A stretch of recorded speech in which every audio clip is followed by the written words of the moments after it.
It started as a dare.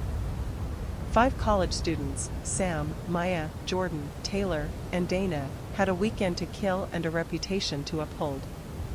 So, naturally, they went for the most dangerous challenge circulating their campus forums: spend one night in the Ashcroft house. The place had been abandoned since the 1970s after the last known resident, a reclusive mortician, vanished without a trace. The rumors were endless: whispers of strange experiments, missing townsfolk, children hearing voices from the basement. The house was off limits now, chained up and collapsing in on itself. But that only made it more tempting. They broke in just after midnight, flashlights cutting through clouds of dust and rot. Their laughter echoed through the decaying halls as they documented every creak and shadow on their phones for the inevitable Haunted House Challenge video. The main floor was nothing remarkable, just old furniture, torn wallpaper, the stench of mold and time. It wasn't until they reached the basement that things changed. Behind a toppled bookcase was a narrow hallway they hadn't seen on the blueprints Dana had printed out. The walls were clean, no dust, no cobwebs, almost untouched by time. At the end of it stood a red door. The only thing in the house that looked new.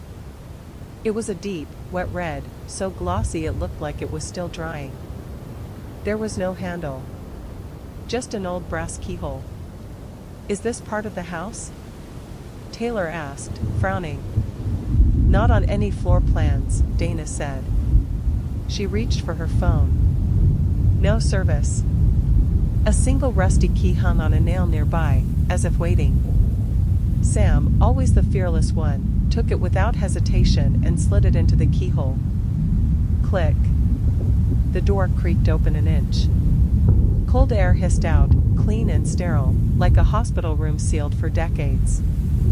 Inside, the room was perfectly square. White tiled walls, too clean.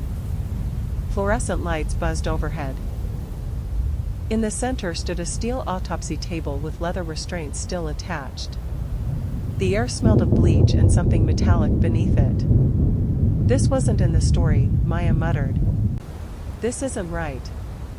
Suddenly, the red door slammed shut behind them. They spun around. Pulled. Slammed. No budge. Then the lights flickered. A mirror on the far wall lit up, not a reflection, but a screen. And on the screen were the 5 of them. But distorted. Their eyes were hollow sockets. Skin pale. Lips stitched closed. Their twisted reflections began moving independently. Slowly. Turning their heads to look directly at them. Taylor whimpered.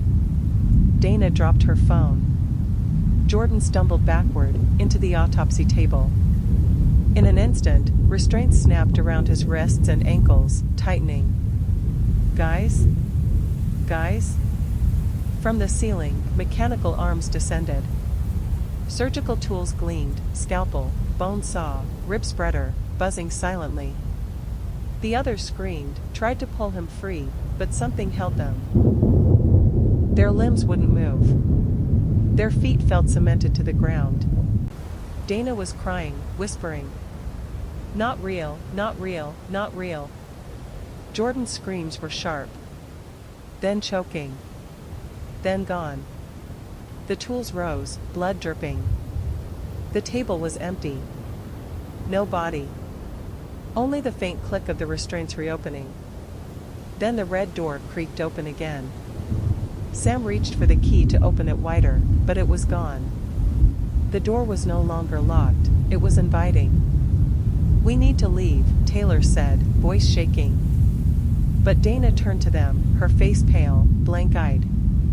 "It let us in," she whispered, "because it was hungry." 3 hours later, the police arrived, alerted by a 911 call that played only static, followed by a child's whisper. "Come see the red door."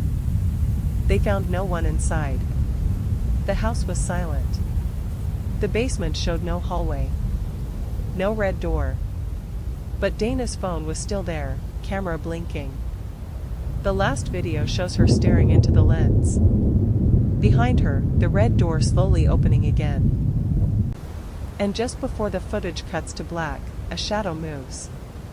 Not toward the door. Out of it. Locals say the Ashcroft house is quiet now.